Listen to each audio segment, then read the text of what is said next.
por favor. Eh, bueno, vamos a empezar. Muy buenas tardes. Mi nombre es Carlos Angulo Parra.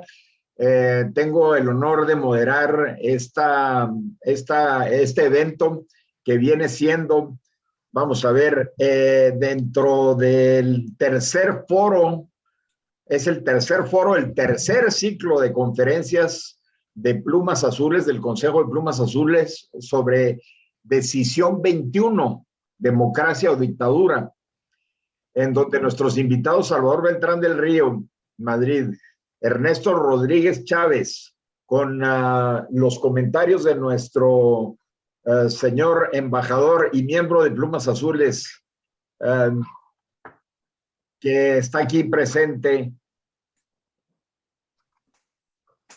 que nos va a dar una explicación, empezando por Ernesto, muy amplia. Nuestro embajador Alejandro Díaz Pérez Duarte, perdón, nos va a dar una gran explicación relacionada con los flujos migratorios, empezando por Ernesto, que se encuentra aquí con nosotros. Voy a dar su semblanza. Actualmente Ernesto, bueno, tiene una semblanza muy amplia y sumamente interesante y lo felicito por su gran trayectoria. Actualmente Ernesto Rodríguez Chávez es consultor internacional sobre la movilidad internacional de personas. Fue coordinador de la maestría en estudios de migración internacional del Colegio de la Frontera Norte, el COLEF. Y ha estado como investigador profesor asociado al Instituto Tecnológico Autónomo de México y estuvo como director del Centro de Estudios Migratorios del Instituto Nacional de Migración de México, que fue colaborador directo de su jefe en ese entonces, Salvador Beltrán del Río, que nos va a exponer. Es colaborador, Ernesto, en la Organización Internacional de Migraciones de la OIM y profesor de los diplomados y cursos de especialización en la Universidad Nacional Autónoma de México, el COLEF, el Centro de Investigación y Docencia Económicas, el CIDE, y el Instituto Matías Romero, entre otras instituciones. Y actualmente es candidato a doctor en Sociología por la Facultad de Ciencias Políticas y Sociales de la UNAM, con estudios de maestría en estudios latinoamericanos por la misma institución. Ernesto va a empezar este foro que se centra en un tema que lo hemos denominado como un gobierno a espaldas al mundo de los migrantes. Y pues vamos a poner datos duros por enfrente que nos va a proporcionar Ernesto con una gran investigación que ha hecho respecto a los flujos migratorios internacionales hacia nuestro país. Ernesto, ¿puedes compartir pantalla? ¿Ya estás autorizado para eso? Entonces, adelante, por favor. Ya.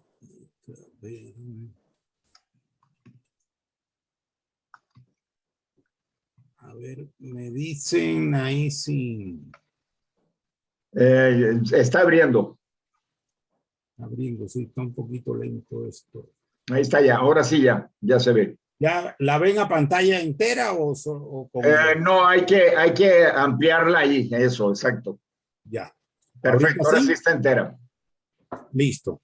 Bueno, para tratar de no hacer esto muy largo, mi idea es poder exponerle un panorama grosso modo de la migración internacional en el país y plantear algunos retos de política que ustedes es lo que van a discutir. Pues mi colega Salvador y el otro comentarista va a poder debatir mejor y me voy a concentrar sobre todo en poder expresarle algunas evidencias concretas de lo que está ocurriendo en México actualmente con la migración internacional, sea México como país de origen, de tránsito, de destino y de retorno de migrantes. Yo creo que es importante que consideremos que cualquier análisis que se haga de la migración internacional en México o en otro país no puede verse al margen de cierto contexto y de un contexto global de migración internacional que yo lo he tratado de resumir en 5 puntos muy breves. Esa mayor movilidad internacional de personas que claramente en el último año por el tema de la pandemia se ha visto muy limitado y diríamos está como contenida artificialmente por el tema pandemia, pero que realmente lo que nos ha manifestado la última década o las últimas 2 décadas es ese incremento permanente en la movilidad internacional de personas, sean migrantes o sean visitantes. También el otro punto, esto de la multiplicidad de roles, ya ha quedado atrás esto de que un país era destino y el otro país era origen y el otro era tránsito. Realmente, actualmente, la mayor parte de los países son simultáneamente tránsito, destino, destino no solamente de migrantes, sino también de refugiados, son países de retorno. Y México es el ejemplo más evidente de esto, o uno de los ejemplos más evidentes de esto. También hay que ubicarse en una implementación de políticas restrictivas, cada vez más restrictivas, sobre todo por los países receptores, llámese Norteamérica, Estados Unidos, también incluso Canadá, la Unión Europea, o los países de Europa, Australia. Esos países fundamentalmente receptores cada vez fueron aplicando políticas más restrictivas en la cuestión inmigratoria, lo cual se ha complicado mucho más ahora, como ya dijimos, con el tema de pandemia. Pero paralelamente a esto también se ha desarrollado todo un movimiento del reconocimiento de los migrantes como personas sujetas de derecho. Esto es algo que no se veía así hace 20 años y realmente prácticamente casi todas las legislaciones nacionales y también los tratados internacionales y los pactos internacionales han impulsado en esta dirección del reconocimiento de las personas migrantes como sujeto de derecho, lo cual México ya incorporó desde su ley de 2011, tanto la ley de migración como la ley sobre refugiados, protección complementaria, asilo, y también esto se ha reforzado con el Pacto Mundial de Migración y el Pacto para Refugiados del año 2018, a lo cual habría que sumarse toda una serie de crisis de los sistemas migratorios tradicionales, como la que está ocurriendo en Estados Unidos, incluso mucho antes de la pandemia, las crisis que han ocurrido prácticamente en la mayor parte de los países de Europa Occidental y que son crisis que están muy asociadas a ese incremento de la movilidad, a ese incremento de los solicitantes de protección y a viejas normas o viejos esquemas de cómo gestionar estas migraciones. Esto nada más muy rápido, no me voy a complicar con este esquema que uso mucho en mis clases, pero solamente es para que entiendan el rol de México en esa movilidad internacional de personas. O sea, México que está aquí, tanto la emigración, el retorno de estos inmigrantes mexicanos, la inmigración de extranjeros van a incidir sobre la población residente en México. Pero además de estos movimientos tenemos todo el tránsito que ustedes conocen muy bien, sobre todo con los centroamericanos, pero también con cubanos, con africanos, con asiáticos, y también hay toda una dinámica no migratoria directamente, pero es toda esa dinámica que se da en frontera sur y en frontera norte, toda esa movilidad de visitantes, de trabajadores, tanto mexicanos como extranjeros, que se están moviendo de un lugar a otro y que no contemplamos exactamente como migrantes, pero es una movilidad que hay que tener presente, puesto que parte de estas personas en ocasiones van engrosando las filas de los inmigrantes, o sea, que pasan a incorporarse o las filas de los refugiados. Tomando en consideración estos elementos que dije muy rápidamente, poner 3 láminas sobre el tema de la emigración mexicana. La emigración mexicana, lo que observamos en la última década, aproximadamente desde el 2010, es que ocurrió una estabilización del stock de migrantes mexicanos viviendo en Estados Unidos o residiendo en Estados Unidos. Lo que algunos académicos comenzaron a llamar como la migración cero, o sea que más o menos se equilibraba el volumen entre los nuevos que llegaban y aquellos que retornaban por su cuenta o eran deportados por las autoridades de Estados Unidos. Lo que ustedes ven aquí por 2 fuentes de información de la Oficina del Censo de Estados Unidos es que más o menos se mantiene estable casi por 10 años con una pequeña tendencia por esta fuente, pero que esta da más a la baja, lo cual daría un promedio aquí intermedio hasta el año 2019. Esto se refuerza si miramos otro indicador que es el volumen de eventos de mexicanos que son aprendidos y devueltos por las autoridades migratorias estadounidenses, sobre todo por Border Patrol, pero también interviene ICE, y van a ver esta fuerte reducción que tiene que ver con la reducción del flujo que estamos hablando, pero también tiene que ver con la reducción de la circularidad migratoria. O sea que una persona está viajando mucho menos veces. Son dos elementos técnicos ahí que se conjugan para esta reducción que prácticamente estaba, imagínense, por encima del 1,5 millones de eventos para el inicio de este siglo y que actualmente está aproximadamente en los 200,000 eventos. Sin embargo, lo que quiero destacar es que si bien ese era el panorama, diríamos hasta mitad del año pasado, lo que ha comenzado a ocurrir y que ustedes deberían de tener muy en consideración es que a partir de todo el efecto de la pandemia, unido a toda otra serie de situaciones del deterioro económico que se ha ido dando en el mercado laboral en el país, lo cual se ha recrudecido con mucha más fuerza por el tema de la pandemia, lo que van a ver en esta gráfica, que es incluso mensual desde finales del 2017, como el número de aprehensiones de la patrulla fronteriza de Estados Unidos en la frontera se dispara de ser más o menos estable sobre los 15,000 eventos por mes durante todo 2018, 19 incluso, y principios del 20, a partir de la mitad del 20, esto se dispara prácticamente a más del doble, el triple prácticamente de eventos de aprehensiones por parte de la patrulla fronteriza, que me está indicando dos cosas. Uno, que hay un incremento claro de la emigración irregular de migrantes de mexicanos hacia Estados Unidos, y también de un incremento de las repeticiones, porque son capturados, son regresados a México, vuelven a intentar otro cruce, los vuelven a capturar, los vuelven a regresar. ¿Esto por qué está ocurriendo? También por el tema de la pandemia.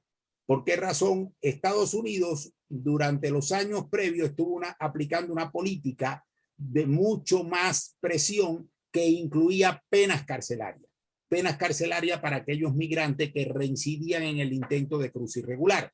Esto se ha suspendido un poco y realmente lo que hacen es regresar a los migrantes inmediatamente y de manera bastante caótica y desordenado hacia la frontera mexicana, o sea, hacia el lado mexicano, por el tema de la pandemia. A lo cual, después lo vamos a ver, también han sumado la devolución de migrantes no mexicanos, o sea, centroamericanos y otros países, lo cual tampoco ocurría previo a la pandemia, porque esos migrantes eran deportados directamente a sus países de origen.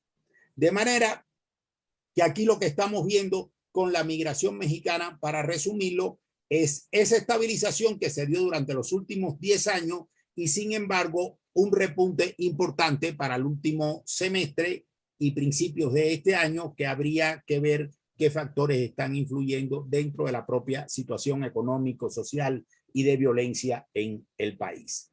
El otro elemento, por último, que tiene que ver con la migración mexicana o con la migración, tiene que ver con el retorno.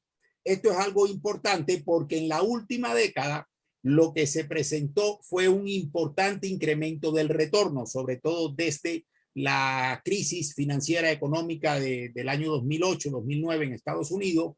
Esto se reflejó en un regreso importante de muchas personas, sea vía propia o vía de la deportación, incluyendo menores de edad nacidos en Estados Unidos. O sea que realmente son hijos de esos migrantes mexicanos, y esto hizo que prácticamente, si sumamos las cifras de lo que dio el censo del 2010 más lo que dio la intercensal, que dio prácticamente un retorno, la intercensal 2015 de 500,000, el censo dio más de 800,000, y el último censo 2020, que recién aún no pude incorporar gráficos muy nuevos, nada más le puse el número, ya también me está dando unos 280,000 migrantes mexicanos que retornaron en los últimos 5 años, o sea, entre 2015 y 2020.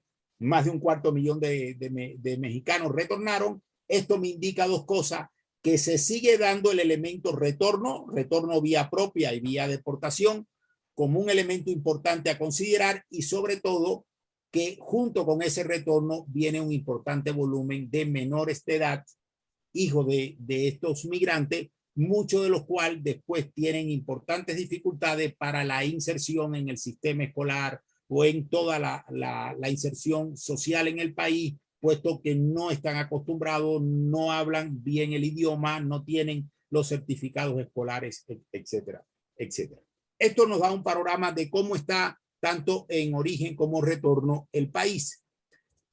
Sin embargo, a mí me gustaría destacar que aunque estos son elementos importantes y siempre México centró su política en el tema de la emigración, sean los que salen o los que residen en Estados Unidos y los que retornan, realmente posiblemente el tema más complicado para la política y la gestión migratoria en México hay que centrarlo actualmente en la migración irregular en tránsito por el país, sea de centroamericanos y sea de no centroamericanos.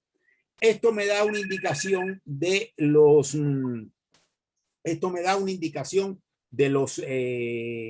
migrantes, los eventos de migrantes que son retenidos por la patrulla fronteriza. Aquí estamos comparando los mexicanos con los centroamericanos. Esta franja roja, esta columna roja, lo que me está indicando es ese importantísimo incremento de la migración centroamericana en tránsito que ocurrió a partir de las caravanas finales del 18 y durante el 19, y lo cual tuvo un impacto muy grande en la política que se adoptó a inicio de esta administración, como de dejar pasar y dejar hacer. Si esto lo referimos y tomamos en consideración y comparamos estos migrantes centroamericanos que son retenidos por el Instituto Nacional de Migración y aquellos migrantes centroamericanos que pasan por el territorio y son retenidos por la patrulla fronteriza de Estados Unidos, lo que vamos a ver, lo que vamos a observar aquí es que si bien en todo este periodo, desde finales de los 90 hasta prácticamente mitad de los 2000, esas curvas se mantenían muy parejas y donde realmente la contención fundamental siempre la hizo el gobierno mexicano. A partir de una serie de cambios, esto prácticamente se altera y lo que estamos viendo hoy, que la mayor parte de ese flujo, sea por diferentes elementos que están ocurriendo en el país, hace que la mayor parte de ese flujo de centroamericanos crucen el país, lleguen a la frontera de Estados Unidos, y es lo que ha provocado, bueno, todas las últimas situaciones que se dieron con las caravanas, con la presión de Estados Unidos, sea por parte de la administración anterior de Trump e incluyendo de manera mucho más discreta, que después lo pueden plantear, pero a la largo la presión que va a ejercer Estados Unidos sobre México respecto a la contención de estos flujos de migrantes irregulares. Esto particularmente lo que me lleva a presentar aquí es unas aproximaciones, unas estimaciones que yo hago sobre el total del flujo de tránsito centroamericano por el país, incluyendo los que son detenidos por México, los que son detenidos por la patrulla de Estados Unidos y los que lograron, diríamos, cruzar y radicarse en Estados Unidos. Realmente los picos lo habíamos visto como por el año 2005 y después 2014, 2016, en un volumen de aproximadamente 400,000 eventos. Y los puntos más bajos lo habíamos visto en estos años post-crisis, que habían sido 2009, 10, 11, cuando se redujeron aproximadamente a los 130,000 eventos. Sin embargo, lo que hay que destacar como resultado de estos cambios abruptos, y yo diríamos no previstos, no organizados en ciertas políticas migratorias en el país, llevó a que conjuntamente con una enorme presión que hay por el deterioro cada vez mayor de la situación social, económica y de inseguridad en los países del norte de Centroamérica, llevó a que el flujo prácticamente, como ven aquí, se duplicara para el año 2019 y sobre todo por el evento de las caravanas. Obviamente el año 20 aún no lo tengo calculado, pero hay una reducción importante por el tema pandemia, pero por los mismos números que le presenté de las detenciones, va a haber un nuevo repunte de esto para lo que ya se está observando en este año 2021. Aquí particularmente yo creo que hay que insistir en dos puntos. Es la mayor participación de mujeres, la mayor participación de menores de edad no acompañados y acompañados, como lo pueden ver en este gráfico, hay un incremento importantísimo en los menores de edad no acompañados que llegan a la frontera con Estados Unidos, con récord hasta de más de 60,000 eventos para el año 2019. En el 20 claramente baja. Aquí solamente estamos hablando de Honduras, Guatemala, Salvador, ¿no? De los tres principales países centroamericanos. Esto mismo se observa con el incremento de la participación de familias, que esencialmente son mujeres que van acompañadas de varios menores, sean hijos o no hijos, etcétera. Y esto se da fuertemente, ya se había dado desde el año 2014 con hasta 60,000 eventos, porque aquí está por separado, aquí arriba están los totales, hasta 60,000 eventos, pero esto crece prácticamente a más de 400,000 eventos, cercanos casi al 500,000 de eventos para el año 2019. Y esto está muy vinculado a toda la participación de organizaciones criminales que están directamente interviniendo en el tráfico de migrantes y con ciertas políticas que se estuvieron o que se están aplicando en Estados Unidos en los últimos años, donde los menores de edad no son deportados automáticamente, sino que tienen derecho a tener una audiencia ante un juez y a permanecer dentro de Estados Unidos, en lo cual ocurre todo este proceso, similar a lo que también ocurre o ocurría anteriormente con los solicitantes de asilo, hasta que se creó lo del programa este, que también ha complicado más el tema del famoso MPP, que como ustedes conocen, resultado de esta cierre de la frontera estadounidense y de todo el flujo que llevó las caravanas hacia el norte del país, hizo que prácticamente casi 70,000 personas permanecieran en la zona norte del país prácticamente durante un año.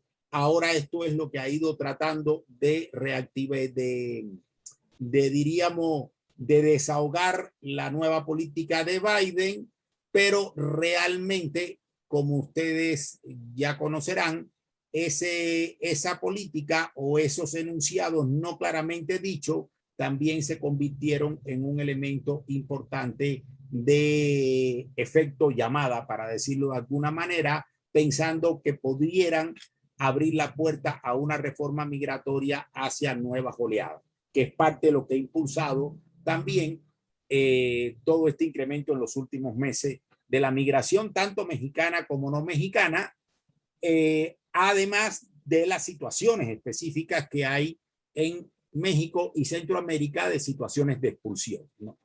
Pero quería destacar esto, puesto que complica más la situación, y una situación similar está pasando en México, en tanto se reformó la ley de migración.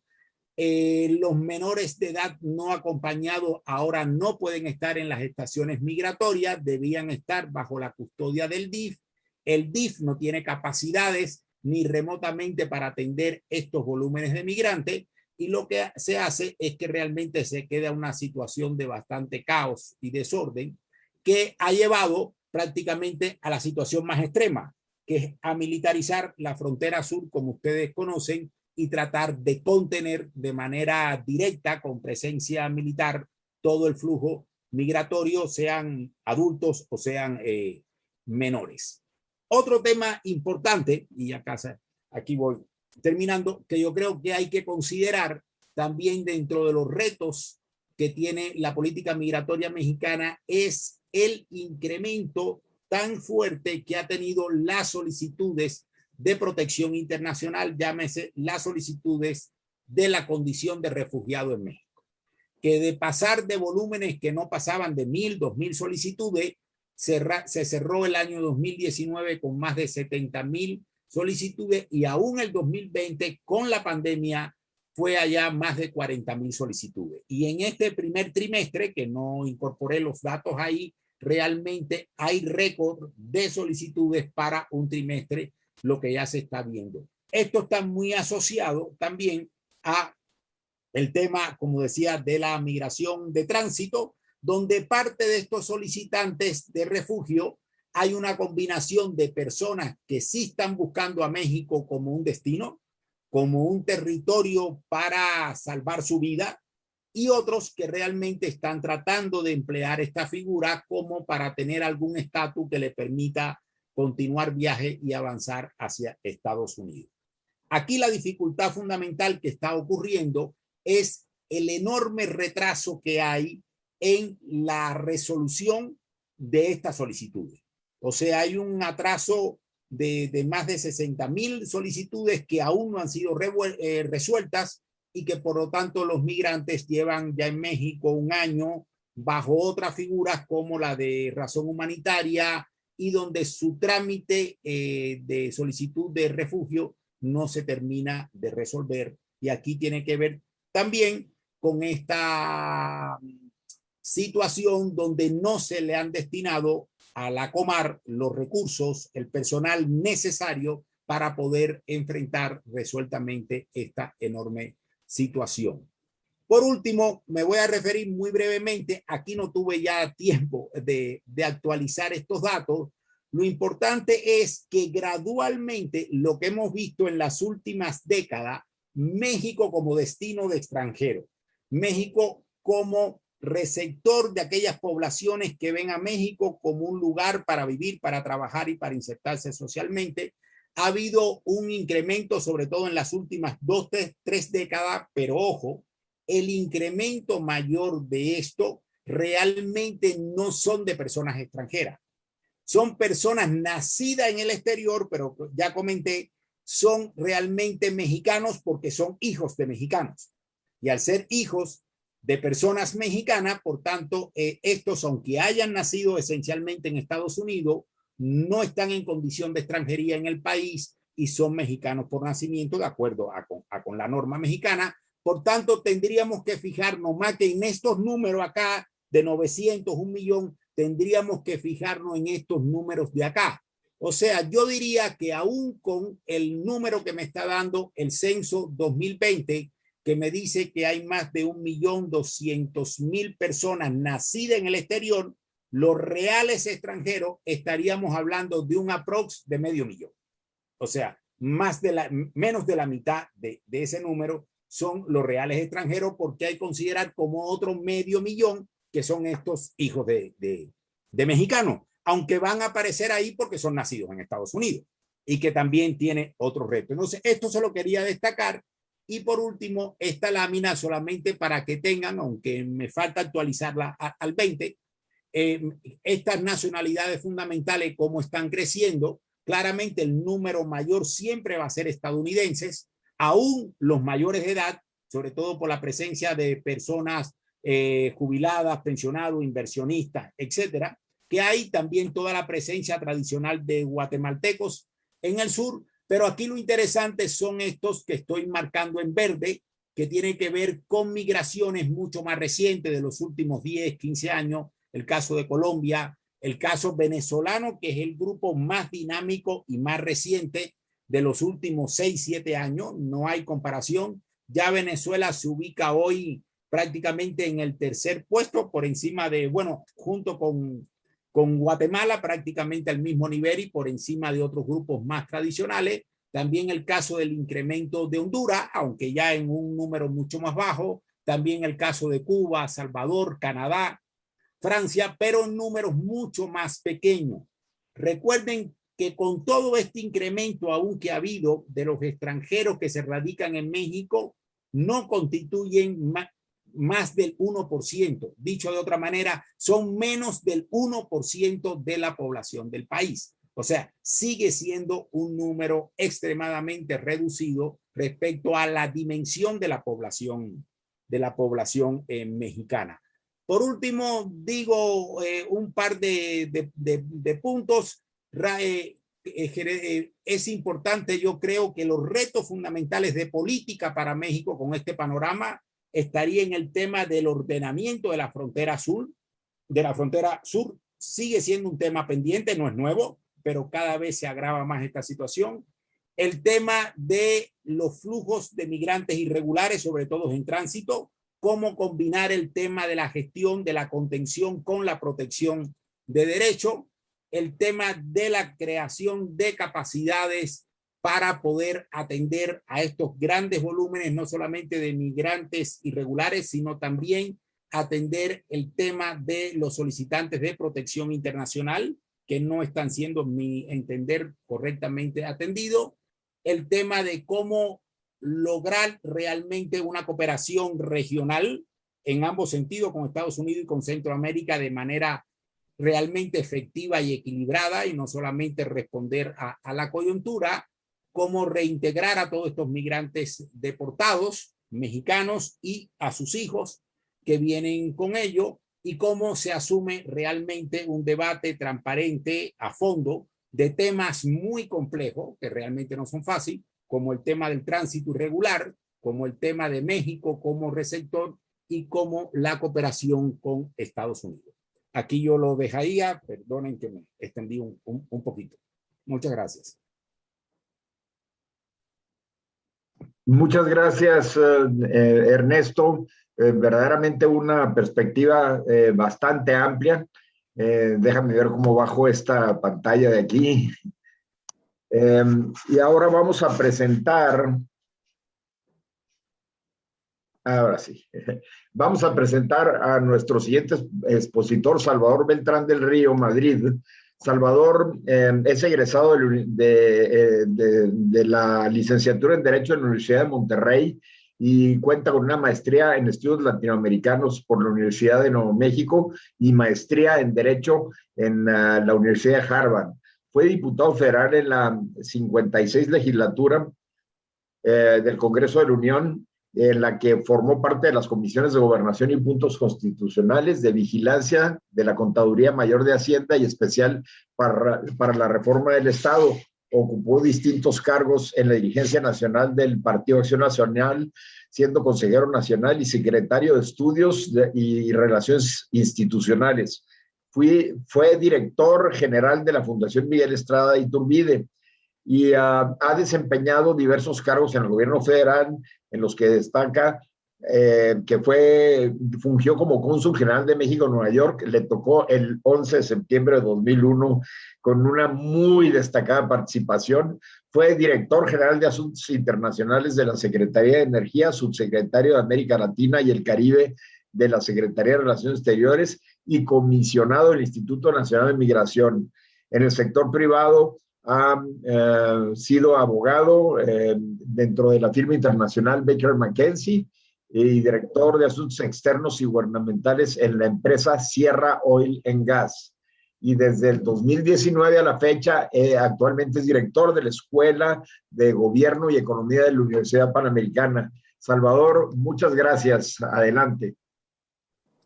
Muchas gracias, querido Carlos, y gracias a ustedes por la convocatoria, por la invitación esta tarde, ver caras de grandes y queridos amigos y amigas. Hacía buen rato que aunque he estado en varias ocasiones con ustedes, no había tenido oportunidad de saludarlos personalmente. Ernesto, también te felicito por tu excelente presentación y debo decir que Ernesto desarrolló el gran centro de investigación en temas migratorios que lamentablemente hacia el final de la administración del presidente Calderón nos lo extirparon del instituto y se lo quisieron llevar, pues prácticamente diría yo por la fuerza a gobernación y pues no con el destacado trabajo que Ernesto y su equipo desarrollaron. Ya no se mencionó, pero las innumerables serie de publicaciones que hicieron durante la gestión de Ernesto, y te felicito de veras, y de veras, de nuevo, gracias por estar con ustedes esta tarde. Yo me quedaría con la última lámina que presentó Ernesto. Este tema, yo quiero llamar usted la atención sobre este tema. Es un tema, el fenómeno migratorio es hipersensible, para bien o para mal. Ahorita voy a entrar a explicarles por qué lo digo, pero me quedo con el dato que mencionaba Ernesto. Cuando Ernesto y un servidor estábamos en el Instituto Nacional de Migración, los venezolanos, estoy hablando digamos, del último tramo de la administración del presidente Calderón, los venezolanos no aparecían dentro de los 10 primeros lugares de migrantes residentes en nuestro país. Y ahorita, como bien lo dijo Ernesto, están peleando los primeros 3 lugares después de los centroamericanos, bueno, no se diga de los estadounidenses, que son los que dominan desde hace ya muchas décadas. Pero cuando digo que es un fenómeno que responde con gran facilidad a cualquier cosa que ocurre, y quería yo compartirles esto porque no es fácil de verlo en estadísticas. Por supuesto que las hay, pero no es fácil de detectarlos. Nada más para que ustedes se den una idea. Por ejemplo, entre los años 2009, 2010, 2011, Centroamérica hizo algunas modificaciones a su política migratoria, en particular en relación con extranjeros venidos particularmente de África y de Asia. Y en específico me refiero a nacionales de la India. Por gestiones del gobierno, de la Cancillería, del gobierno de la India, se hizo una política de acercamiento con Centroamérica, y a través del ofrecimiento que hicieron el gobierno de la India de inversiones, de apertura de embajadas, se empezó a eliminar un requisito que tanto Estados Unidos como México pues veíamos como un requisito esencial, que era el requisito de visa para nacionales de la India para poder viajar a Centroamérica. Lo eliminaron por un par de años y fue suficiente para que tuviéramos presencia de nacionales de la India en nuestra frontera sur. Y era una situación que se presentaba de la siguiente manera. Volaban por distintos medios, incluso unas rutas muy extrañas en muchas ocasiones. Llegaban a Centroamérica, llegaban a Guatemala, no se les requería de visa para permanecer en Guatemala, cruzaban y se presentaban en la estación migratoria del siglo XXI en Tapachula, Chiapas. Pero hacían una cosa antes de presentarse: destruían su documento, su pasaporte, su documento de identidad de estos nacionales de la India, con lo que llegaban y pues los identificábamos a base de tratar de hablar con ellos, de dónde eran originarios. El consulado de la India, la embajada de la India no lo reconocía porque pues no tenían un documento de identidad de la India que les permitiera hacerlos, ubicarlos en alguna de las provincias, en fin. Nosotros, por cuestiones de la legislación migratoria, al principio eran más días, pero ya con la reforma de 2011, de mayo del 2011, no los podíamos tener en una estación migratoria por más de 60 días. Les dábamos un documento de salida, se iban de inmediato a la frontera norte, y la primera reunión que su servidor tuvo con mi contraparte estadounidense, Alan Bersin, una reunión que tuvimos aquí en México, él me pone sobre mi escritorio un mapa del sur de Texas y me muestra una serie de puntos verdes que yo decía, bueno, pues ¿de qué se trata, Alan? No entiendo. Dice, es este documento, oficio de salida. Y era un documento que el Instituto Nacional de Migración les daba a los extranjeros, les daba en este caso a los nacionales de la India, para que con ese documento pudieran permanecer en el país o bien viajar, perdón, era un documento de salida. Se les daba para que puedan permanecer por 15, 30 días y que pudieran salir por sus medios. ¿Por qué? Porque no los podíamos deportar, no nos lo podía recibir una línea aérea, porque no tenían pasaporte, insisto, no teníamos el mayor documento de identidad de ellos. Se les daba este oficio de salida, ellos iban a la frontera norte, cruzaban y se entregaban. Lo mismo pasó con otro grupo de nacionales de otros países, y en específico de Cuba. La isla decidió también hacia el 2011, 2012 flexibilizar su política para permitir a sus nacionales salir. Antes les pedían prácticamente una invitación formal, de alguna familia, de algún nacional de México, de cualquier otro país de América Latina, para que pudieran salir de la India, perdón, de la isla de Cuba. Empezaron a facilitarles y era ya mucho más fácil salir, en específico a países pues muy cercanos al régimen castrista, concretamente Venezuela, Ecuador, Bolivia. Y muy similar a lo que pasaba con los nacionales de la India, recorrían Centroamérica, incluso a propósito se quedaban en Ecuador, en algún otro país. Nicaragua también era otro país de destino a donde volaban o viajaban los cubanos, y luego ya se veían a México. Y pasaba más o menos lo mismo. Ellos sí conservaban su pasaporte, su documento de identidad, pero ya nosotros tenemos un convenio desde hace muchos años con la isla, en donde aquellos que llegan de manera irregular por la frontera sur, o bien que llegan, como fue el caso en Estados Unidos de pies mojados, se les deporta de inmediato, pero no nos los podían recibir. ¿Por qué? Porque la isla ya habían roto estos nacionales cubanos con un requisito para regresar a su país, que era el no haber permanecido, no recuerdo si eran 3, 6 meses fuera de la isla para poder regresar. Si habían excedido ese plazo, necesitaban una autorización de La Habana, cosa que no ocurría. Insisto, habían estado más tiempo del previsto, ya para esto habían contactado a algún pariente, algún familiar. Nosotros les dábamos un oficio similar al de salida y de inmediato se iban a la frontera norte. Incluso, Ernesto, no sé si recuerdes, sabíamos de una corrida de autobús que salía desde Tapachula hasta Nuevo Laredo o a Matamoros, desde 30 y tantas horas recorriendo todo el país hasta la frontera norte, cruzaban, se entregaban ante las autoridades migratorias, y todavía entonces vigente la política de pies secos, pedían de inmediato acogerse a esa política de pies secos para quedarse en Estados Unidos. Buscaban al familiar, al amigo, sea en Miami, sea en Florida o en algún otro lugar de la Unión Americana. Entonces, esto nada más para que ustedes se den una idea de cómo se mueve se flexibiliza una cosa, se facilita otra por aquí, por allá, y el fenómeno migratorio de inmediato lo detecta.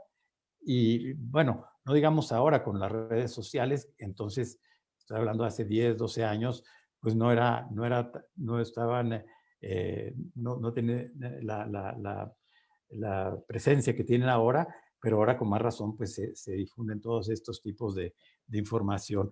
Un dato adicional que cuando digo de sensibilidad, ahorita Ernesto se refirió a la presencia de los migrantes menores viajando solos. Si ustedes recuerdan,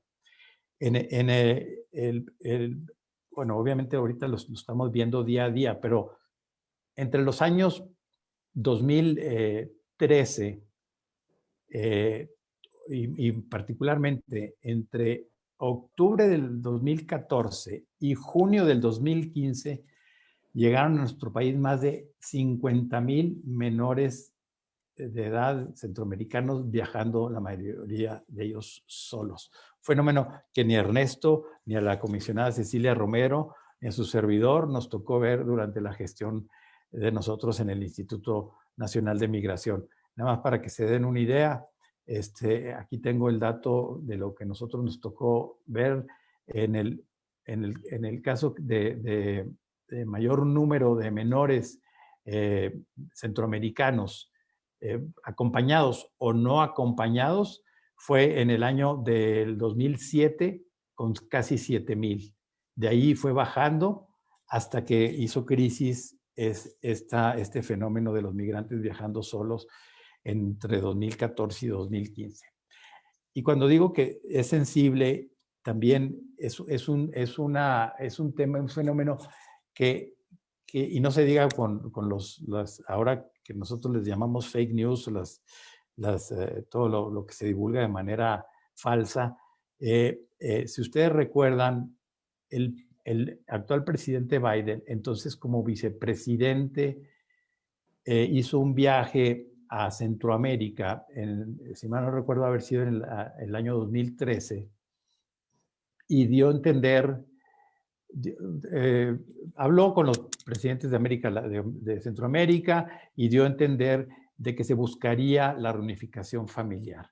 Y fue motivo por el cual bandas de coyotes y de traficantes, pues de inmediato corrieron la voz. Yo recuerdo incluso se dio hasta por una estación migratoria, se empezó a difundir esta posibilidad de la reunificación familiar, y fue para pronto que muchos de los hermanos centroamericanos, insisto, sobre todo menores de edad, se dirigieron hacia nuestro país y hacia la frontera norte, con casos sumamente dramáticos de la situación que se estaban viviendo.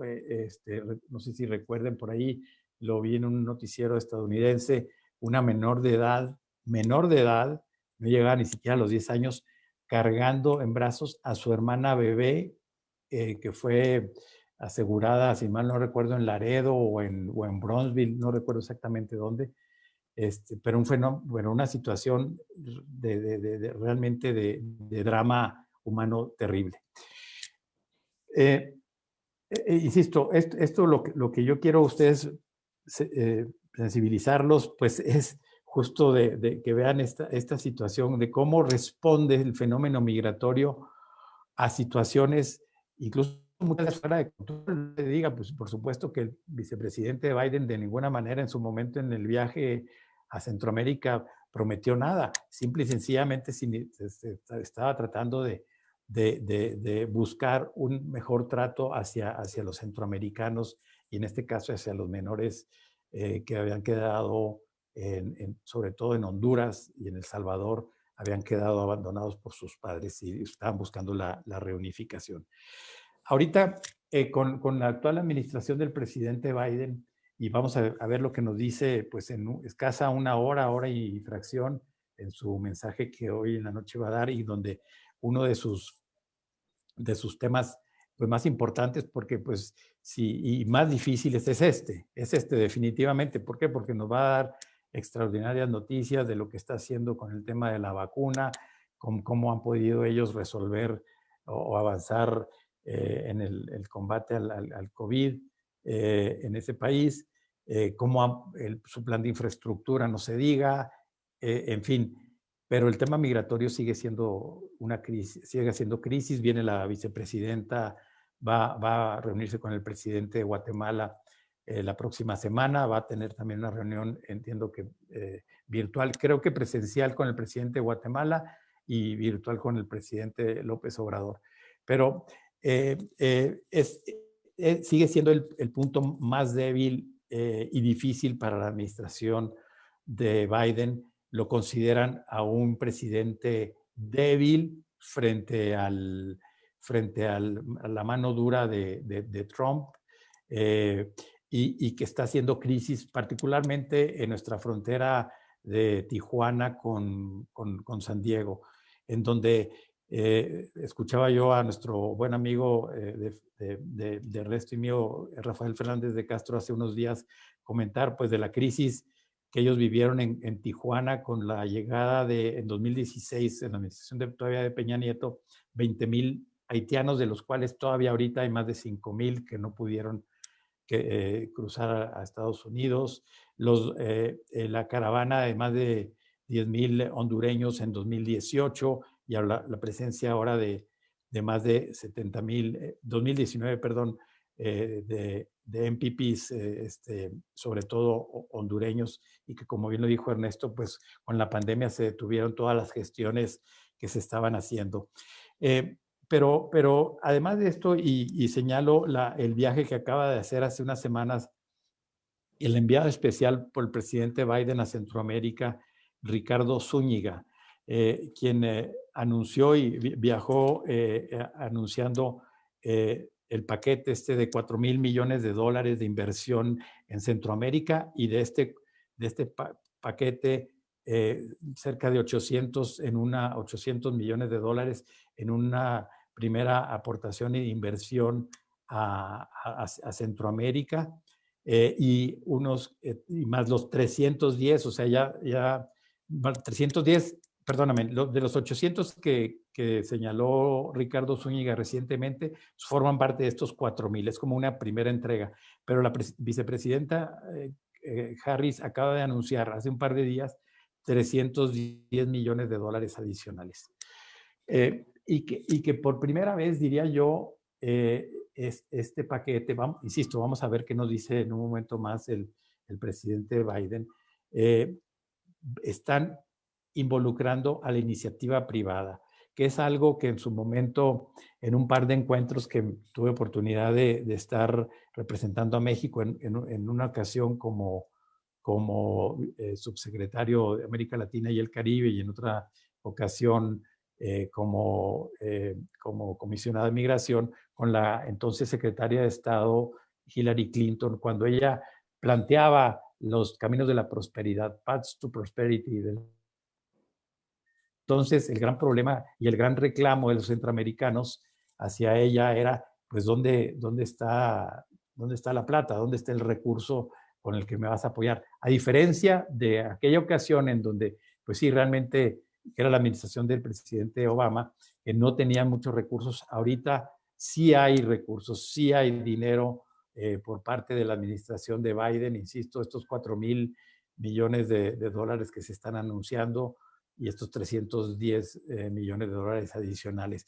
Y que por primera vez, insisto, y con esto termino, Carlos, porque me gustaría que pudiéramos ya con Alejandro poder entrar a algún diálogo con ustedes también y escuchar algunos de sus planteamientos, decirles que y ahí nuestro país, no el gobierno, porque, y menos esta administración, pero sí, perdón, no, diría yo, sí el gobierno mexicano, pero sobre todo la iniciativa privada mexicana y la iniciativa privada estadounidense y canadiense y europea se debe sumar a los esfuerzos de inversión que hagan los gobiernos de la región, llamémoslos de Canadá, Estados Unidos y México, y de Europa no se diga. Si no detonamos desarrollo en San Pedro Sula, si no detonamos desarrollo en la ciudad de Guatemala, en San Salvador, el problema de la crisis migrante no lo vamos a poder solucionar jamás. En la ocasión que les decía yo que me tocó estar en la administración del presidente Calderón, recuerdo que a iniciativa del entonces gobernador de Chiapas, Sabines, él proponía a sus vecinos de Oaxaca y de Veracruz y de Tabasco que les diéramos tránsito libre a los hermanos centroamericanos para que puedan transitar por nuestro país. La presencia en Chiapas se facilitaba a través de las formas migratorias de visitante local o de trabajador temporal que se facilitaban sobre todo a los guatemaltecos nada más, que iban al tema de la pizca del café, que iban a temas de agrícolas, algunos de ellos a trabajar en la construcción, sobre todo en Cancún, que se les permitía. Pero a lo que voy con esto, y con esto concluyo, es si no detonamos ese desarrollo centroamericano, no vamos a poder detener ese flujo migratorio que en su momento quisimos dejarlo y ampliarlo más allá de Chiapas, a iniciativa del gobernador Sabines, como ya les dije, pero los gobernantes de los estados vecinos eran los que más se oponían. De los estados vecinos, no estoy hablando de los de la frontera norte, y que el mismo problema que hoy vivimos en Tijuana se nos iba a ir a Ciudad Juárez o se nos iba a ir a la frontera de Tamaulipas, de por sí ya muy complicada. Entonces, insisto, con esto lo que quiero yo dejarles en mente es pues las aristas, las dificultades que tiene el fenómeno migratorio, lo difícil, lo complejo que es, ya lo expresó con el dramatismo de los números Ernesto, con mucha claridad, y no hay otra manera que yo vea. Perdón, hay que señalar el gran esfuerzo que se está haciendo por organismos que habían dejado de hacer lo que les corresponde. No se diga la OIM, que está haciendo una gran labor, ya tiene presencia no nada más en la Ciudad de México y en la frontera sur, sino también ahora ya en Tijuana, sino también la CEPAL, que también a través de Alicia Bárcena está haciendo un gran esfuerzo en esta convocatoria que justo en estos días están celebrando esta reunión regional a fin de atender la migración bajo 3 premisas: una migración regular, una migración ordenada y una migración segura. Carlos, Alejandro, Ernesto, muchas gracias. Muchas gracias, Salvador.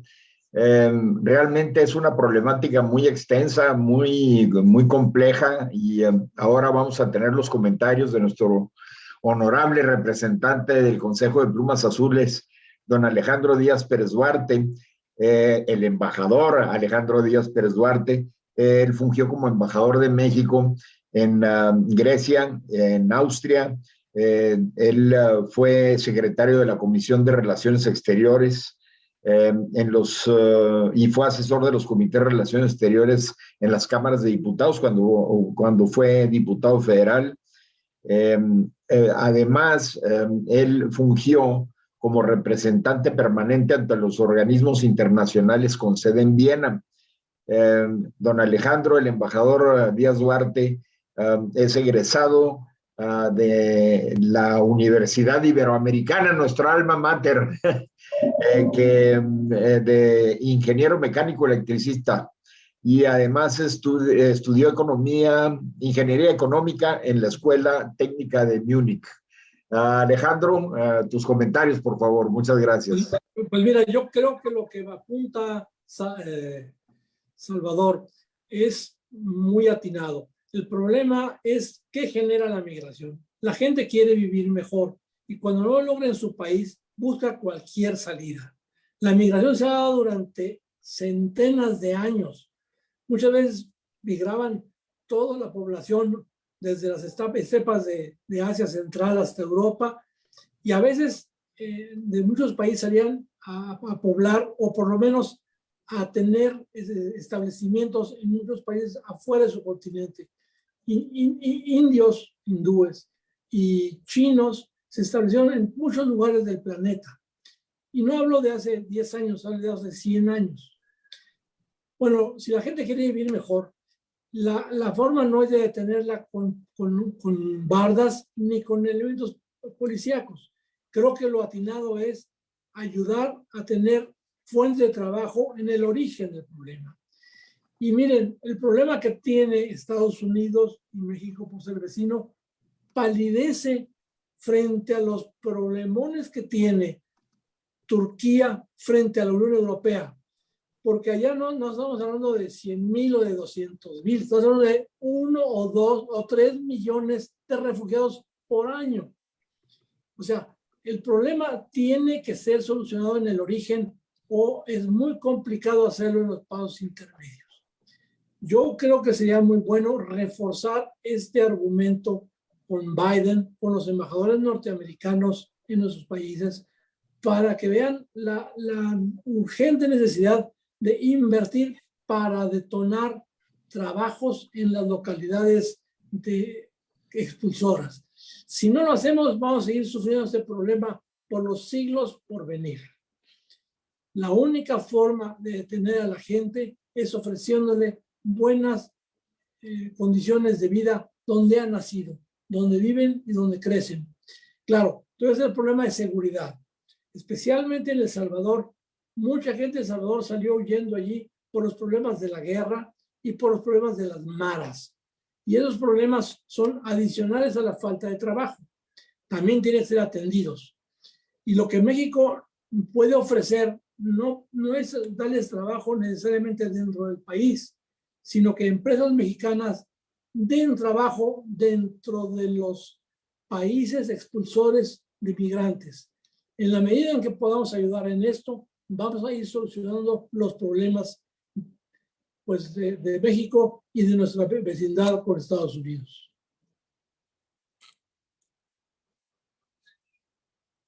Carlos. A ver, Aminadab quiere hablar. Bueno, yo quería hacer una pregunta, si ya iniciamos con las preguntas. La primera es que a mí me gustaría saber si, digo, pensando en que México es un país en donde, pues, creo que estamos haciendo el ridículo, es el actual gobierno a nivel internacional. Lo primero que quiero es que me digan ustedes, los expertos, primero, ¿hay migración electoral? Es decir, ¿están dando de alta a ciudadanos extranjeros, sobre todo de Centroamérica, como ocurrió en los años 80, donde hubo electores nicaragüenses, guatemaltecos, salvadoreños y hondureños aquí en México?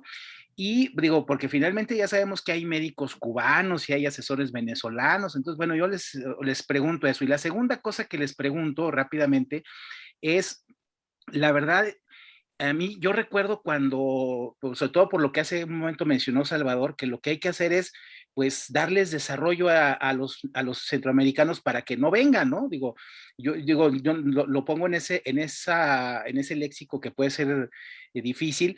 Y yo recuerdo que en el tiempo del presidente Fox se hizo el Plan Puebla-Panamá, que justamente tenía la intención de llevar el desarrollo, ¿no? De que hubiera una integración de las economías, que finalmente si México estaba en el Tratado de Libre Comercio, pues se pudiera extender hacia Centroamérica todo aquello. Y hoy tenemos al presidente López Obrador ofreciendo Sembrando Vida, o sea, que siembren arbolitos como lo que hacen aquí en México, que son empleo temporal, mal pagado, o sea, que es una vergüenza. A mí sí me gustaría que viéramos eso, porque lo malo es que aquí en México, yo creo que el presidente de la República, que le tiene miedo al mundo, que no sale, que finalmente es un presidente que no representa necesariamente los intereses de México por su situación personal y por su criterio personal, pues yo creo que estamos en una situación muy vulnerable como país ante esas cosas. Me gustaría conocer un poco su opinión al respecto. Perdón con la pequeña distracción, no le di las gracias a Alejandro Díaz, nuestro comentarista por parte de Plumas Azules en su participación. Eh, le voy a pedir, ya sea a cualquiera de nuestros dos invitados que responda a la pregunta de Aminadab, Salvador, Ernesto. Bueno, Ernesto, adelante. Ernesto, ¿quieres Sí, Alejandro. tú, Ernesto? Ok, comienzo yo. Mira, yo creo que, perdón, Salvador, ¿quieres hablar tú? Adelante, Alejandro, adelante. Ok, yo creo que si quieres solucionar el problema de los centroamericanos en México, vas a traer más centroamericanos. Lo que tienes que hacer es resolver el problema de los centroamericanos en su localidad, en su ciudad, San Pedro Sula o la ciudad de Guatemala, allá donde hay que ofrecerles trabajos bien pagados, no de plantar arbolitos, sino fábricas que ofrezcan trabajos bien pagados, pero a la vez capacitar para que puedan hacer el trabajo industrial, que es el que hace falta para que esta gente pueda realmente progresar. Salvador. Sí, no, yo coincido con Alejandro y lo puntualizo un poquito más de lo que ahorita me expresaba yo. Cuando la intervención de la presidenta, secretaria de Estado Clinton en las reuniones que tuvimos con ella en el marco de Caminos de la Prosperidad, que por cierto, su presencia en Centroamérica era con motivo de la toma de posesión del presidente Funes en El Salvador, de la presidenta Chinchilla en Costa Rica, y ahí es donde les decía yo que coincidimos. Y ante la falta en aquel momento de recursos, le comentaba yo y le hacía el señalamiento, es que no se requería necesariamente dinero gubernamental del Estado, del gobierno estadounidense. Se requería de promoción de inversiones de empresas estadounidenses en Centroamérica. Y en el caso nuestro, pues la presencia de las grandes empresas mexicanas, de cementos, de Cemex, de Bimbo, de algunas otras empresas con presencia ya internacional que pudieran detonar desarrollo e inversión en esos países de origen. Curiosamente, perdón, y ya no lo mencioné, pero déjenme, les quiero nada más, y discúlpenme que me alargue con este anecdotario. Ahorita, una de las situaciones de la dificultad con la que siento yo que está enfrentando la actual administración mexicana, este fenómeno, es quizás por una falta de gestión, de saber cómo manejar esta situación. Yo digo, sin decirles que hicimos las cosas bien, lo hicimos de la mejor manera, pero cuando se nos presentó la primer caravana de madres migrantes buscando a sus hijos desaparecidos, le pedí al entonces, mi contraparte lo había conocido siendo yo subsecretario, Alden Rivera de Honduras, le dije, tú vas a venir a una gran cumbre que tuvo lugar en Puerto Vallarta a nivel mundial migratoria, vas a venir, acompáñame. Hicimos una visita acompañado de Alden Rivera y su servidor a las estaciones migratorias, a que vieran ellas, las señoras, y les dejamos que hablaran con sus paisanos, que pudieran de viva voz buscar a sus hijos. Empezaron a encontrarlos y les dije, así como México tiene una gran red de consulados en la Unión Americana, utilicen a sus consulados a buscar de El Salvador, de Honduras, de Guatemala, a buscar a sus connacionales. Y fue la única manera que lo hicimos. También lo hice con el canciller de Martínez de El Salvador, y lo mismo, hicimos visita a la estación migratoria en Tapachula, la visita a la estación migratoria en Oaxaca, en Veracruz, y un recorrido con el canciller y el vicecanciller, canciller salvadoreño y el canciller, el canciller salvadoreño y el vicecanciller hondureño. Para hacerlos parte de esto, o sea, tienes que hacerlos, y esa inversión, y ahora mi buen amigo Alden Rivera afortunadamente está apoyando a su país justo en un área para detonar desarrollo e inversión en San Pedro Sula, encabeza una asociación similar a la Asociación de Industrias Maquiladoras de México, que tú conoces muy bien, Carlos. Lo está haciendo lo propio él en Honduras. O sea, es la manera de manejar la narrativa, la gestión. Tienes que tener esa habilidad, y no con demagogia de primero de puertas abiertas y pásenle, y ahora de represión total y absoluta que estamos viendo. Y respondo nada más a la pregunta que hacía Minadam. Yo no recuerdo, no sé, Ernesto, de algún caso de una situación de presencia de nacionales de otro país que estuvieran tratando de obtener, o que estuvieran buscando obtener credenciales de elector para votar o ser utilizados como votantes en nuestro país. No lo recuerdo. Gracias, Salvador. Carlos Palencia, perdón. Hola, buenas tardes. Gracias, tocayo. Ya son dos preguntas de las que ya han hecho algunos comentarios. La primera era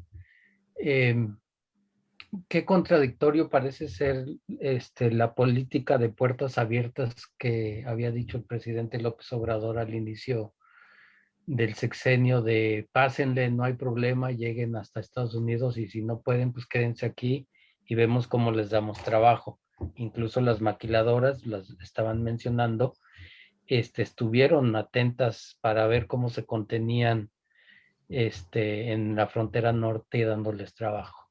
Entonces, es muy contradictorio que ahora se diga va la Guardia Nacional a detenerlos. Entonces, hay que ver sus comentarios, me gustaría, sobre esa contradicción de política de puerta abierta, abrazos y no detenciones, y después contenerlos. Y la otra va muy relacionado con el programa social que se está aumentando de Sembrando Vida, que últimamente se está viendo que está ya siendo corrupto. Se está quemando áreas buenas, áreas para desforestar y tratar de tener ese beneficio. ¿Qué tanto ayuda eso a la petición también que hizo el presidente a Joe Biden de extiendan este programa en Centroamérica para contener la migración? Y esto es mi último comentario, y a ver, esta manera de pregunta.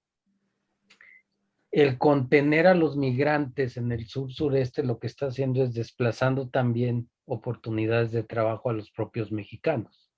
Alguien mencionó la industria turística en Quintana Roo, por ejemplo, pero también se están yendo al campo, al cultivo, al café, centroamericanos, porque los mexicanos o están siendo desplazados o no lo ven ya atractivo ese tipo de actividades.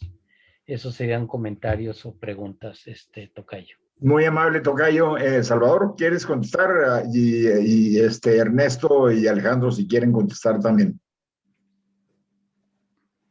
El micrófono, Salvador. Ernesto, si quieres tú primero. Bueno, sí. Varios comentarios de la pregunta anterior y esto lo más breve posible. Del punto de lo de la migración electoral, definitivamente coincido, no tenemos ninguna evidencia, es muy difícil que por mucho migrante que llegue al país en cualquier condición, diríamos, esté arribando con algún objetivo de participar en la campaña electoral o en alguna manera, excepto lo que siempre ha ocurrido, que pueden contratar asesores, pero es como una participación de expertos, no desde el punto de vista del voto. Eso es lo que sí es bastante evidente, que siempre hay expertos contratados de manera abierta o de manera encubierta en los procesos electorales, incluso por diferentes partidos, pero no desde el punto de vista de la votación. Ese era, por lo menos es mi punto, sería casi imposible. El tema de las inversiones, yo la comparto plenamente, todo lo que se ha comentado, que claro, el grueso de la acción tendría que estar dirigida a mejorar las condiciones de vida en los países de origen de la migración. Pero recuérdense que también México es esencialmente un país de origen de migración. Entonces eso aplicaría, claro que para Centroamérica por la situación mucho más crítica que tiene, pero también para México, donde claramente es cómo yo mejoro las condiciones de vida, de trabajo de las personas en Centroamérica y en México para que no emigren.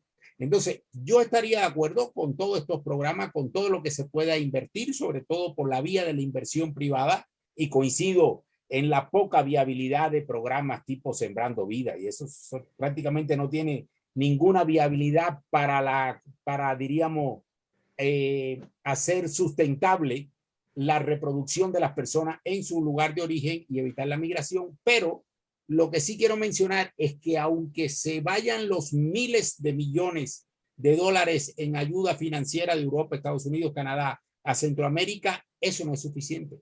El tema migratorio es mucho más complejo y también tratar de tener esa visión de que con eso, yo diría, sí ayudaría a evitar la crisis actual, sí, pero la migración también ocurre en buena medida en estos lugares, como en México, por tema de violencia, por tema de descomposición social y por tema ya de reunificación familiar, que en tanto la mayor parte de la familia, hay casi 4 millones de centroamericanos viviendo en Estados Unidos, y por tanto hay un tema ahí en el fondo de reunificación familiar también. Quiere decir que sí ayudaría, pero mi punto es que es más complicada la cosa, que no lo vas a... Entonces tienes que buscar los dos caminos. El camino de la inversión, el camino de mediano o largo plazo, de tratar de mejorar las condiciones en el origen, pero tienes que buscar un camino de corto plazo, que es cómo yo gestiono la migración en el momento, cómo yo creo mecanismos para hacer esa migración ordenada, segura, cómo le doy viabilidad a esa situación a partir de múltiples formas de que tienes que, si bien es establecer cierto control migratorio, tienes que crear puertas, tienes que crear opciones de documentación migratoria, sea vía trabajo, vía familiar, etcétera, para que ese flujo pueda de alguna manera, diríamos, ser regulado, pero también tenga una vía de salida, porque si no, en el corto plazo, esas inversiones, etcétera, no tendrían un fruto en lo inmediato. Entonces, ese es un punto que quería poner. Después puedo comentar lo de la contradicción, pero prefiero dar la palabra a los otros colegas. Como tenemos poco tiempo, seguimos con las preguntas. Tomás Trueba, perdón. Gracias. Muy brevemente, ya gran parte lo contestó Ernesto, pero la pregunta para ahondar es, la migración no se va a parar simplemente por dar dinero y mejor trabajo. En México lo vemos. Yo creo que mucho hay un problema de malos gobiernos, de dictaduras, de inseguridad, y México cada día está más en eso. A lo mejor todavía no llegamos a un caos de desempleo y de falta de ingreso y una vida digna, pero sí tenemos eso. ¿Cómo ven ustedes el futuro con el actual gobierno que tenemos, de que en México empiece a haber migración, no solo de campesinos, no solo de gente necesitada, sino ya de profesionistas, empresarios, etcétera? Gracias. Salvador. No, bueno, pues yo creo que los números que nos presentó ahorita Ernesto hace unos minutos, cuando habíamos visto una reducción muy marcada de la presencia de mexicanos saliendo hacia la Unión Americana, se redujo de manera muy significativa, particularmente en los años entre 2000, digamos el primer decenio de este siglo y parte y la mitad del siguiente. Digo, los números los presentó ahorita muy claros Ernesto.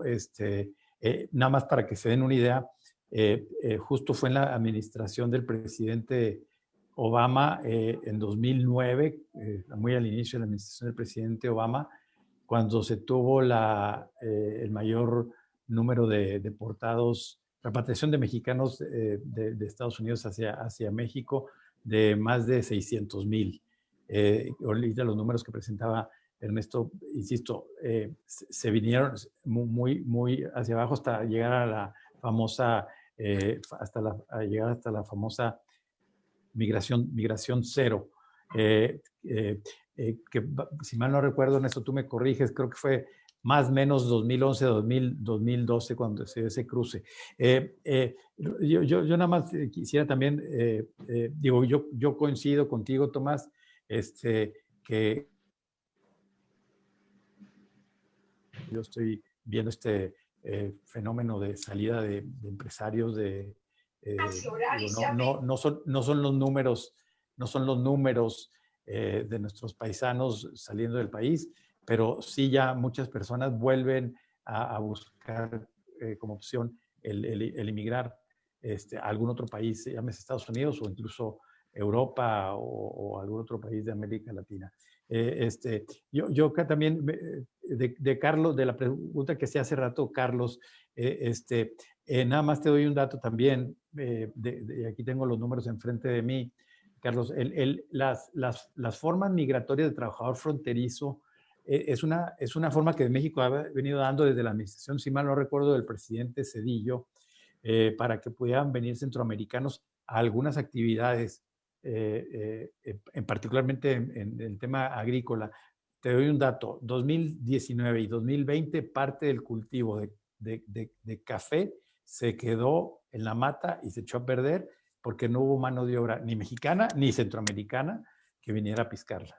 ¿Sí? O sea, sí, la necesitamos. Es lo mismo que pasa muchas veces en Estados Unidos, es igual. Raúl Montero.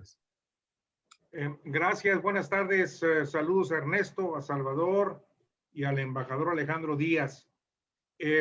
La primera pregunta es un poquito mórbida, un poquito así como curiosa.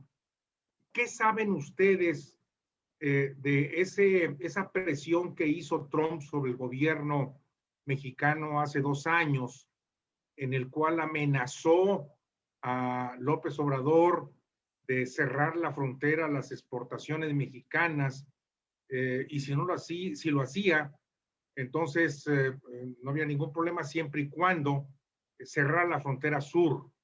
Esa es mi primera pregunta. Y la segunda es, ¿qué tanta influencia tiene el crimen organizado actualmente en la migración y la trata de gentes y niños en este gravísimo problema que viven los pueblos de Centroamérica y también los inmigrantes mexicanos? Gracias. Salvador. O Alejandro. Bueno, mira, déjame comenzar con este último punto. Los cárteles del narcotráfico se ocupan de todo lo que les deje dinero. Yo no dudaría que de alguna manera quisieran aprovechar el fenómeno migratorio, pero no es lo más importante. Les deja mucho más el tráfico de drogas o el secuestro o el control de muchas otras cosas que no es necesariamente de los migrantes. No es algo importante para ellos, ni creo sea importante para la migración. Lo que sí hace falta es que le demos un sentido humanitario al trato con los extranjeros, porque aunque sean extranjeros, son seres humanos y a veces se nos olvida a todos que ellos también tienen derechos y debemos tratarlos con cierto respeto. Otros como funcionarios, como políticos, pero también cuando las autoridades les mandan a la fuerza pública para detenerlos. Juan Antonio García Villa.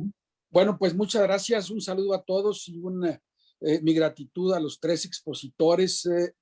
Yo debo confesar que estoy sorprendido de alguna información que desconocía. Me ha impactado, por ejemplo, eso de que haya 3/4 millón de gringos en México. No lo creo. Ven aquí hasta la Ribera de Chapala.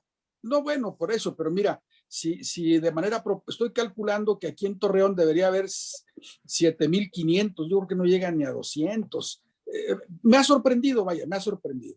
Como me ha sorprendido que insistan en que es un problema muy complejo. Seguramente lo es, pero me causa la impresión de que es un problema que las administraciones norteamericanas de los dos partidos lo tratan de administrar en ese sentido.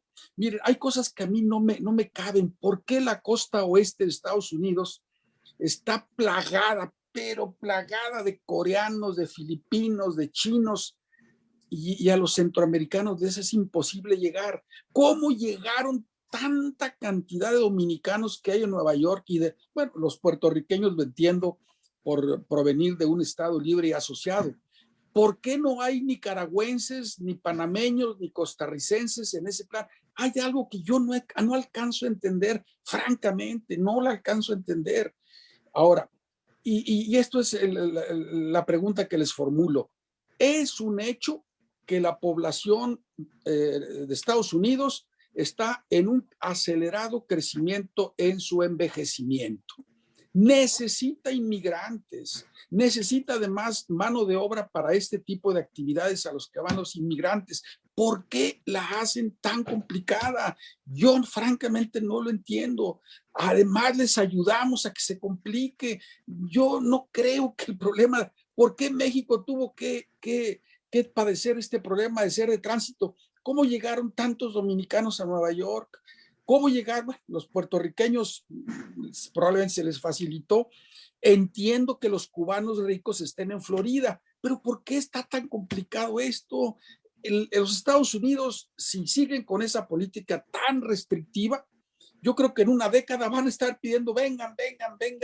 ¿Por qué esa administración tan mezquina, tan egoísta como para manejar gobiernos? Ya lo señalaron Trump, de qué manera arrodilló a este sinvergüenza de López Obrador.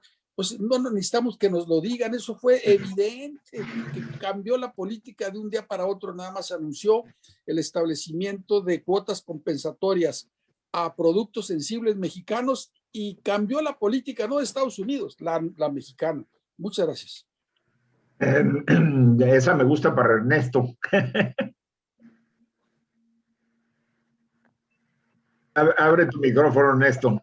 Perdón, sí, ok. Perdón, hago dos comentarios.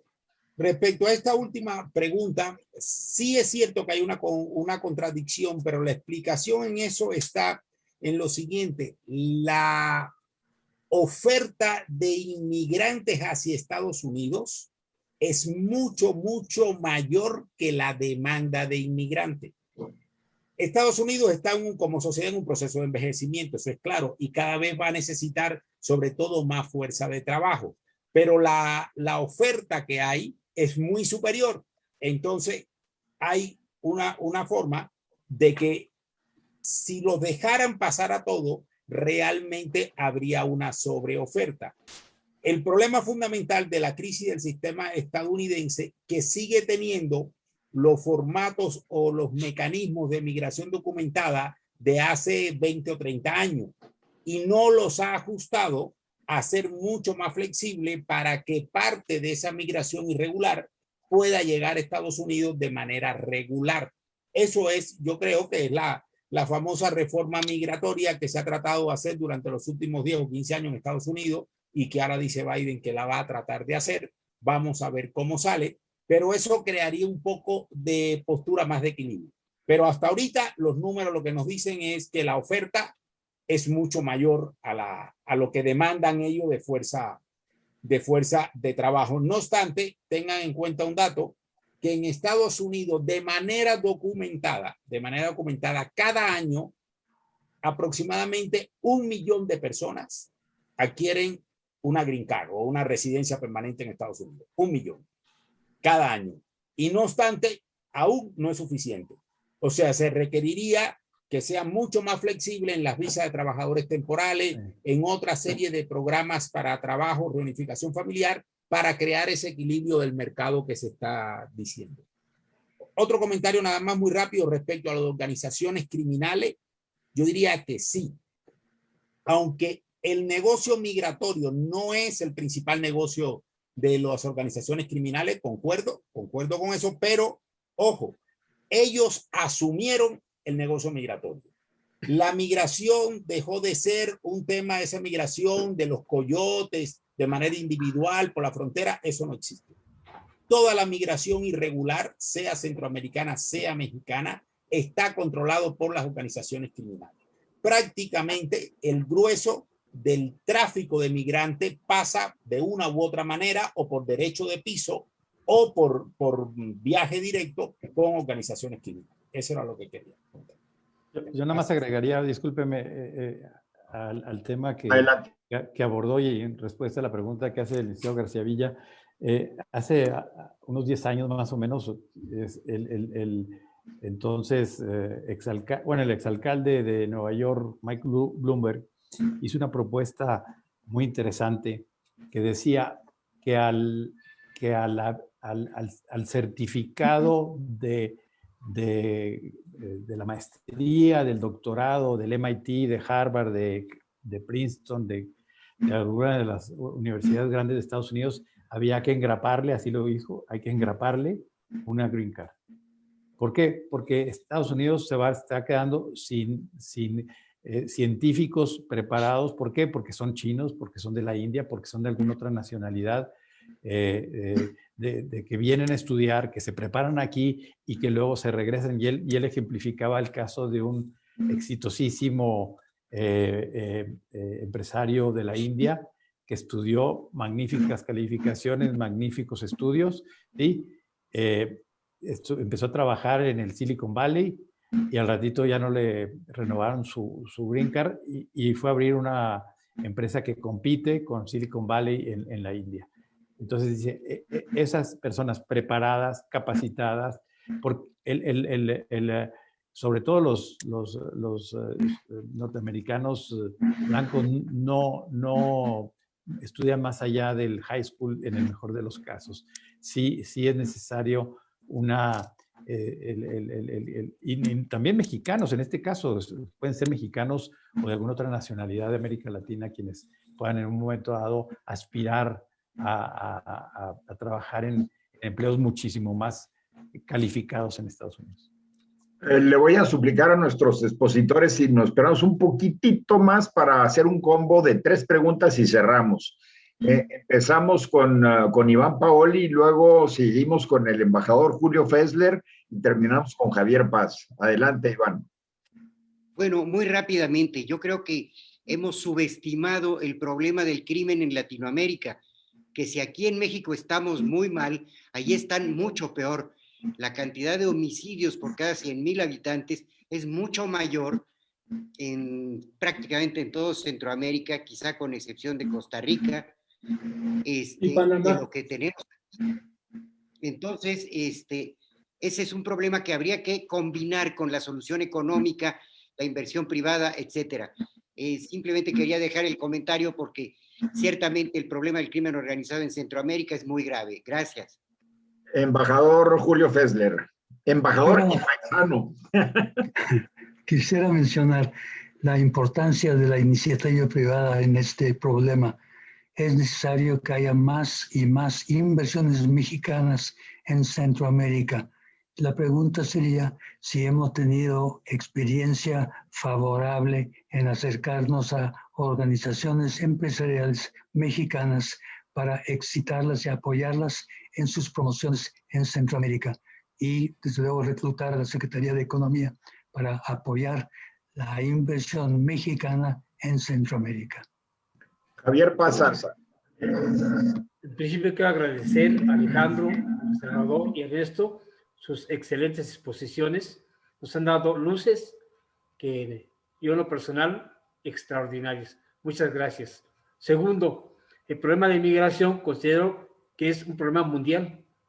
No es solamente México, Centroamérica, Estados Unidos. Es un problema que se ha agudizado a nivel mundial y debe verse con una óptica humanista. Es un problema eminentemente humano y por lo tanto se requiere una visión multilateral.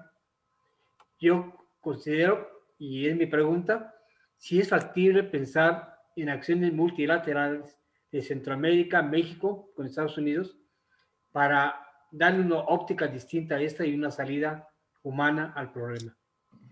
Muchas gracias, Javier. Yo nada más para terminar quiero hacer un comentario general de algo que no se ha hablado en relación con este tema, que sería raro hablar de él en México para los efectos migratorios. La migración en México nunca se ha considerado como una posibilidad de desarrollo para México a través de la migración. También a ver si hay algún comentario. Adelante y para concluir. Pues nomás perdimos medio país por no haber tenido una buena política. Sí. Pero bueno, a ver. Este punto, es de Carlos, eso es un punto importante. Los mexicanos en Estados Unidos, 34 o 36 millones, producen casi lo mismo que los 126 millones en México. O sea, un grupo mucho más reducido de mexicanos producen lo que muchos más mexicanos hacen aquí en México. Y la diferencia es porque tienen un gobierno que los apoya y no son nacionales de ellos. Nuestro gobierno no apoya aquí a los pequeños empresarios. Yo nada más en relación al planteamiento que hacía Iván, por supuesto que sí, la respuesta es sí. Hay que ver, nada más te pido darte una vuelta a San Pedro Sula. Es patético la presencia del crimen. Por eso el gran número de jóvenes, sobre todo jóvenes, huyendo de las pandillas, del crimen organizado de San Pedro Sula. Es un caso de estudio muy, muy claro de la problemática. La capital de El Salvador, no se diga también, Guatemala. México. Por un lado. Respecto a la pregunta que sea Julio, por supuesto que sí, mi querido Julio, y yo creo que debemos de buscar un acercamiento con organismos como el COMSE, que ya tiene presencia. De hecho, justo el capítulo o el área que tiene que ver con Centroamérica es precisamente un empresario que está metido en el tema de todo el tema de vialidad, de anuncios, de circulación en las carreteras.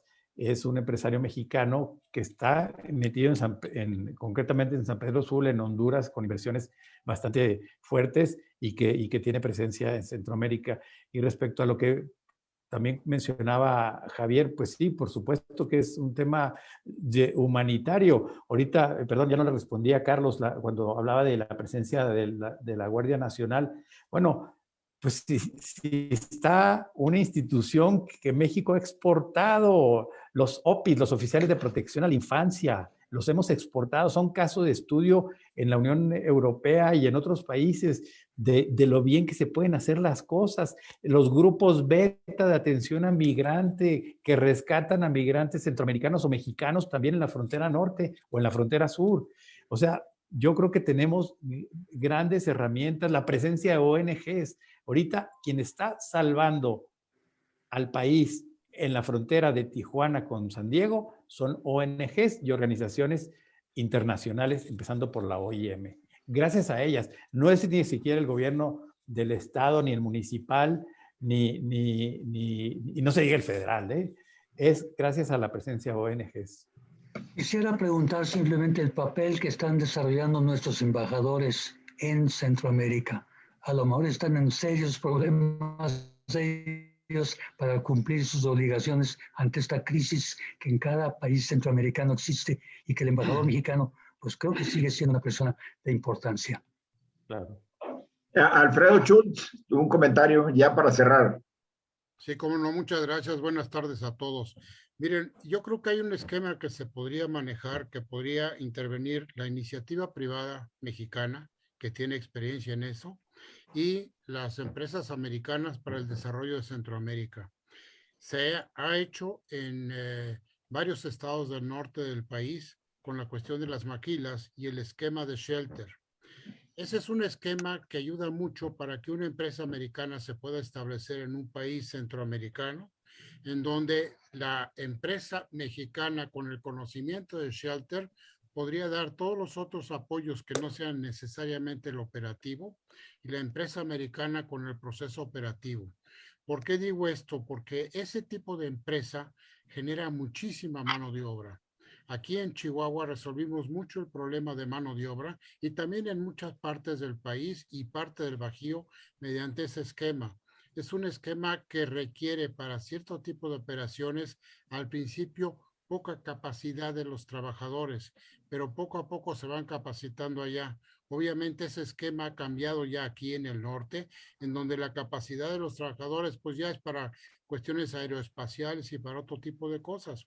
Pero ahí sí, la iniciativa privada, que creo que el gobierno mexicano poco puede hacer, pero la iniciativa privada sí lo puede hacer, tiene la experiencia y lo puede hacer. Y la cosa más importante, tienen todo un esquema para invitar a empresas americanas a establecerse ahí. Hay todo un proceso de búsqueda y de convencimiento para que esas empresas se establecieran allá. No es necesariamente la salvación completa, pero sí creo que puede ser un esquema que pudiera funcionar en Centroamérica y que podría retenernos parte del flujo migratorio allá antes de venir acá. Buenas Gracias, tardes, Alfredo. creo que ya se nos acabó el tiempo. Muchas Sí, gracias, Alfredo, por tu comentario. Agradecemos mucho a nuestros expositores, Salvador Beltrán del Río, Ernesto Rodríguez,